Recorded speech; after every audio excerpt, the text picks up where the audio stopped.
Hello student, welcome on my channel. आज मैं आपके लिए मैथ क्लास 10th का एक्सरसाइज 3.5 लेकर आई हूँ। इससे पिछले की वीडियो में मैंने आपको 3.4 कंप्लीट करा दिया था। आज हम 3.5 कंप्लीट करेंगे। तो आइए देखते हैं इसका फर्स्ट क्वेश्चन है, which of the following pairs of linear equation has a unique solution, no solution और इनफाइनाइटली मैनी सोल्यूशन। मतलब इसमें से कौन कौन से सोल्यूशन है जिसमें यूनिक सोल्यूशन का आंसर आएगा, या फिर नो सोल्यूशन आएगा, या फिर इनफाइनाइटली मैनी सोल्यूशन आएगा। In case there is a unique solution, अगर इसमें सॉल्व करने पे यूनिक सोल्यूशन आता है तो find it by the using the cross multiplication method. अगर यूनिक सोल्यूशन आएगा तो हम उसे क्रॉस मल्टीप्लिकेशन मेथड से इसके सोल्यूशन को फाइंड करेंगे। तो आइए देखते हैं सबसे पहले इसका फर्स्ट पार्ट है x माइनस 3y माइनस का 3 इज इक्वल टू में 0। ये हमारी फर्स्ट इक्वेशन हो जाएगी। सेकेंड इक्वेशन है 3x माइनस का 9y माइनस का 2 इज इक्वल टू में, ये हमारी सेकेंड इक्वेशन हो जाएगी। ठीक है, तो यहाँ पे हम 0 भी लगा सकते हैं। ठीक है, इज इक्वल टू में 0, तो अभी इसको लगा सकते हैं यहाँ पर ताकि इसका कंप्लीट हो जाए। आगे देखते हैं, इसका सोल्यूशन करते हैं। तो हम लिखेंगे सबसे पहले a1 अपॉन में a2 और b1 अपॉन b2 और c1 अपॉन c2। तो a1 क्या होगा, a1 और a2 जो होगा वो x के आगे के कोफिशिएंट होंगे, ऊपर नीचे के।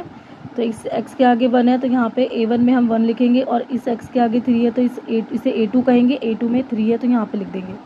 उसके बाद b1 अपॉन e, जो b1 अपॉन b2 है इसमें हम y के कोफिशिएंट को लिखेंगे। तो b1 में आगे माइनस का 3 है तो यहाँ पे माइनस का 3 लिखेंगे, और b2 में यहाँ पे y के आगे माइनस का 9 है तो यहाँ पे माइनस का 9 लिखेंगे। उसके बाद है c1 अपॉन c2, यहाँ पे माइनस का 3 है c1 में तो यहाँ माइनस का 3 आएगा, और c2 में यहाँ पे माइनस का 2 है तो यहाँ पे माइनस का 2 आएगा। अब देख लेते हैं, यहाँ पे 1 अपॉन 3 है तो इसको ऐसे कैसे लिख लेंगे, इज इक्वल टू में b1 अपॉन b2 में माइनस का 3 और माइनस का 9 है, इसको ऐसे कैसे लिख लेंगे। उसके बाद इसका ये माइनस और इसका ये माइनस दोनों कैंसिल हो जाएगा। उसके बाद इसे कैंसिल कर देंगे, 3 से 3 1 जा 3 और 3 3 जा 9। फिर आते हैं c1 अपॉन c2 में। तो c1 में यहाँ पे माइनस का 3 है और c2 में भी माइनस का 2 है, तो इसमें कुछ भी कैंसिल नहीं हो रहा है तो इसको ऐसे कैसे रहने देंगे। आगे 1 अपॉन 3 है इज इक्वल टू में 1 अपॉन 3, फिर इक्वल नहीं है माइनस का 3 अपॉन 2 के। तो यहाँ पे क्या है कि a1 अपॉन a2 और b1 अपॉन b2 तो इक्वल है, लेकिन c1 अपॉन c2 जो है वो इक्वल नहीं है। तो hence the lines of their equation are parallel, तो ऐसी लाइन्स को हम पैरेलल कहेंगे। ठीक है, hence the lines of the their equation, ये जो इक्वेशन की जो लाइन है वो क्या है, पैरेलल है। तो there will no solution for their equation, इसीलिए इस सोल्यूशन के लिए, इस इक्वेशन के लिए कोई भी सॉल्यूशन यहाँ पे नहीं निकल के आएगा। तो हम यहाँ पे ये लिख देंगे और उसके बाद लिखेंगे नो सोल्यूशन, मतलब यहाँ पे कोई सोल्यूशन नहीं है। चलते हैं नेक्स्ट क्वेश्चन की तरफ, नेक्स्ट पार्ट की तरफ। इसका सेकेंड पार्ट है 2x plus y is equal to में 5, ये फर्स्ट इक्वेशन है, और 3x plus 2y is equal to में 8, ये सेकेंड इक्वेशन है। तो सबसे पहले हम इसको क्या करेंगे कि a1 upon a2 is equal to b1 upon b2 is equal to c1 upon c2 का ये फॉर्मूला लिख लेंगे और उसको इसके अकॉर्डिंग लिख देंगे। तो a1 अपॉन a2 में x के आगे ये कोफिशिएंट यानी कि 2 और अपॉन में 3, यहाँ पे 2 अपॉन 3 आ जाएगा, is equal to b1 upon b2 में y के आगे का 1 और y के आगे का 2, यहाँ पे 1 अपॉन 2 आ जाएगा, और c1 अपॉन c2 के आगे यहाँ पे 5 और यहाँ पे 8 जो है ये आ जाएगा। तो अब इसको देख लेते हैं कि a1 अपॉन a2 यहाँ पे आ रहा है 2 अपॉन 3 और यहाँ पे आ रहा है 1 अपॉन 2। ठीक है, तो a1 अपॉन a2 और b1 अपॉन b2 आपस में इक्वल नहीं है, क्योंकि ये दोनों आपस में इक्वल नहीं मैच करता, यहाँ तक कि c1 अपॉन c2 भी इक्वल नहीं आ रहा है इनके। तो हम कहेंगे the equations have a unique solution, तो इस इक्वेशन में यूनिक सोल्यूशन है। और हमें क्वेश्चन में बोला गया था कि जब भी सोल्यूशन यूनिक आए तो हमें इसको आगे सॉल्व करके एक्स और वाई की वैल्यू निकालनी है। तो अब एक्स और वाई की वैल्यू निकालने के लिए सबसे पहले दोबारा से इक्वेशन को लिख लेते हैं। 2x plus y is equal to 5, ये फर्स्ट इक्वेशन है, and 3x plus 2y is equal to 8, ये सेकेंड इक्वेशन है। अभी जो इक्वेशन है यहाँ पे जो c1 और पर c2 है ये इक्वल के बाद लिखे हुए हैं, इनको भी हमें इक्वल के इस साइड लेके जाना है। तो हम इसको कैसे लिखेंगे, 2x प्लस वाई प्लस का 5 जब इधर आएगा इक्वल के इधर तो ये माइनस का 5 हो जाएगा, और इज इक्वल टू में 0, ये हमारी थर्ड इक्वेशन हो जाएगी, and 3x plus 2y minus का 8 इज इक्वल टू में 0, ये हमारी फोर्थ इक्वेशन हो जाएगी। ठीक है, तो ये हमारी थर्ड और फोर्थ इक्वेशन हो जाएगी। इसी को लेके हम बाय क्रॉस मल्टीप्लिकेशन मेथड से इसकी वैल्यू को बाहर निकालेंगे।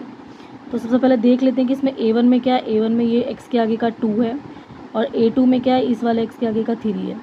फिर b1 में क्या है, y के आगे का 1, और b2 में है इस y के आगे का 2।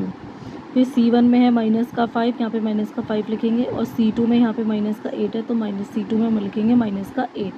इस तरीके से हमें A1 पता चल गया, A2 पता चल गया, B1 पता चल गया, B2 पता चल गया, C1 पता चल गया है और C2 भी पता चल गया। अब आगे देखते हैं, इसको फॉर्मूले में लगाते हैं। चलते हैं नेक्स्ट पेज की तरफ।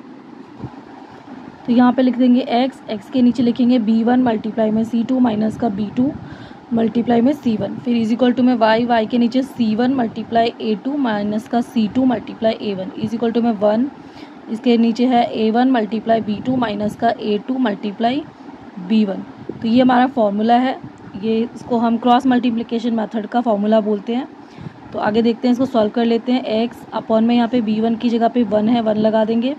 C2 की जगह पे माइनस का 8 है तो मल्टीप्लाई माइनस का 8 लगा देंगे, फिर माइनस B2 की जगह पे 2 लगा देंगे, फिर मल्टीप्लाई C1 की जगह पे माइनस का 5 लगा देंगे, फिर इज इक्वल टू में y C1 की जगह पे माइनस का 5 लगा देंगे और A2 की जगह पे मल्टीप्लाई में 3 लगा देंगे, फिर माइनस C2 की जगह पे माइनस का 8 लगा देंगे और मल्टीप्लाई A1 की जगह पे मल्टीप्लाई 2 लगा देंगे, इज इक्वल टू में 1 अपॉन में A1 की जगह पे 2 लगा देंगे, मल्टीप्लाई B2 की जगह पे 2 लगा देंगे, माइनस A2 की जगह पे 3 लगा देंगे और मल्टीप्लाई B1 की जगह पे 1 लगा देंगे। अब इसको मल्टीप्लाई कर लेंगे। x 8 माइनस के 8 को 1 से मल्टीप्लाई करेंगे तो माइनस का 8 आएगा। उसके बाद माइनस के 2 को माइनस के 5 से मल्टीप्लाई करेंगे तो 2 5 10 आ जाएगा, प्लस का 10 आएगा, क्योंकि दो माइनस माइनस नंबर को मल्टीप्लाई करने पे प्लस का आंसर आता है। उसके बाद है y, नीचे यहाँ पे माइनस के 5 को 3 से मल्टीप्लाई करेंगे तो 5 3 माइनस का 15 आ जाएगा, प्लस माइनस के 8 को 2 से करेंगे तो आ जाएगा 8 2 16। उसके बाद इज इक्वल टू में 1 है, अपॉन में 2 को 2 से करेंगे 2 2 4, माइनस में 3 को 1 से करेंगे 3 1 3। अब आते हैं x, अब यहाँ पे सॉल्व कर लेते हैं। 1 माइनस का 8 है, 1 प्लस का 10 है, तो 1 माइनस 1 प्लस माइनस होता है, 10 में से 8 जाएगा तो 2 आ जाएगा। फिर इज इक्वल टू में यहाँ पे भी y के नीचे है, उसको सॉल्व कर लेते हैं।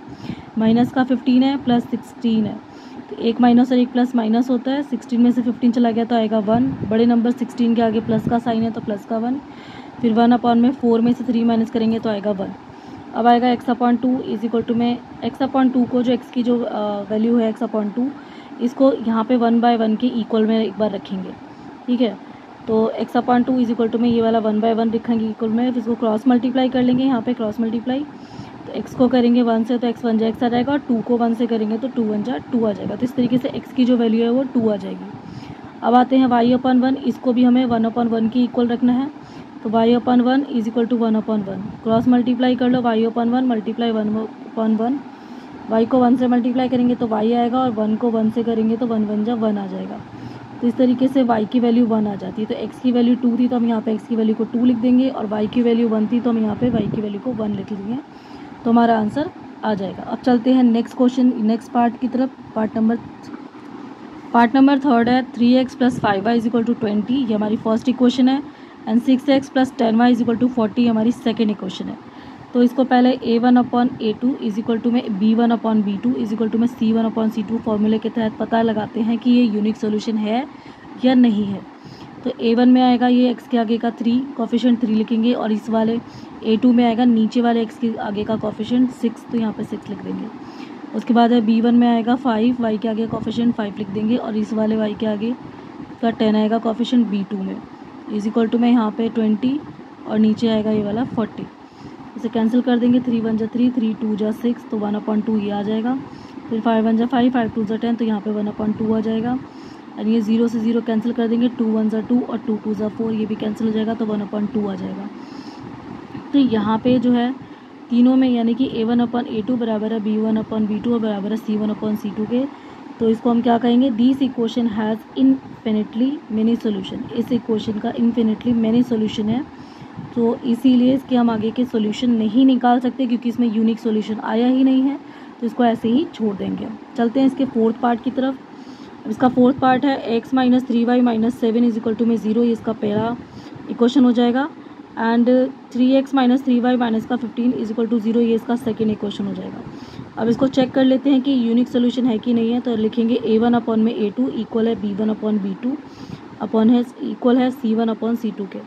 तो a1 में यहाँ पे 1 है, x के आगे का कोफिशिएंट 1, जिसके x के आगे या y के आगे कुछ नहीं होता वहाँ पे 1 माना जाता है, तो यहाँ पे 1 लिखेंगे, और इस x के आगे 3 लिखेंगे, 3 इज इक्वल टू में यहाँ पे भी इस y के आगे माइनस का 3 लिखेंगे, और इस वाले y के आगे माइनस का 3 लिखेंगे, इज इक्वल टू में यहाँ पे माइनस का 7 लिखेंगे, और यहाँ पे माइनस का 15 लिखेंगे।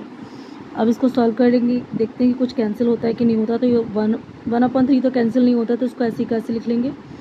उसके बाद यहाँ पे ये माइनस से माइनस कैंसिल हो गया, 3 1 3, 3 1 3, तो 1/1 आ गया। एंड माइनस का 7 अपॉन में माइनस का 15 हुआ, इसे माइनस से माइनस कैंसिल कर देंगे तो बचेगा यहाँ पे 7/15। अब यहाँ पे जो a1 और अपॉन a2 है, a1 अपॉन a2 वो बराबर नहीं है b1 अपॉन b2, यानी कि 1/1 के और 1/3 आपस में बराबर नहीं है। तो हम इसको क्या कहेंगे, तो हम इसको कहेंगे these equation have a unique solution. ये जो इक्वेशन है उसमें एक यूनिक सोल्यूशन है। अब जब इसमें यूनिक सोल्यूशन आ जाएगा तो हम इसको सोल्यूशन को निकालेंगे। तो सबसे पहले दोबारा से हम इसको जो हमारा जो इक्वेशन है इसको फिर से लिख लेंगे।